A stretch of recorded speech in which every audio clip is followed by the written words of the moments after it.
Ayusin mo yung tikitingin mo sa akin, ha? Ikaw na lang daw pumunta dun sa may school. Sabi ni Papa, pinapunta kayo ng teacher ko. Sasampalin ko yung teacher mo. Ba't yung papapuntahin doon? Ang daming ginagawa dito sa bahay. Sige, papunta ako doon.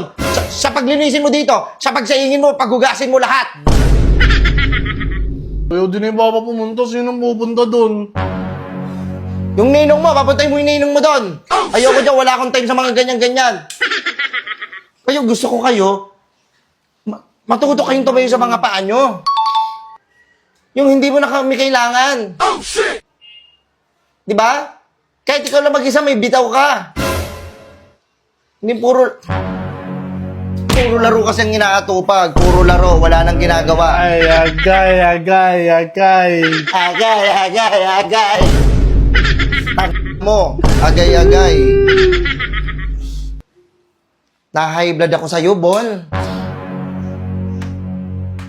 Tapos yung values mo, ang tataas ang values. Ilan yung values mo dito? 86?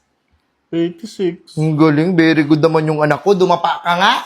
Bakit? Ang taas na nga yan Pati na yung English ko mataas yan. Ayoko na ng Pilipino. Tapos may nakuha kang award. Papakitin ako dun sa stage. Most behave. Tahimik lang ako doon. Anong pinakamatahimik ka ba sa buong mundo?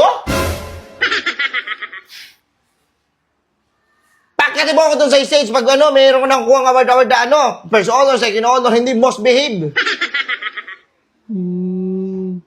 Doon ang tahimik mo dito. Si ingay ka. Nakalim kita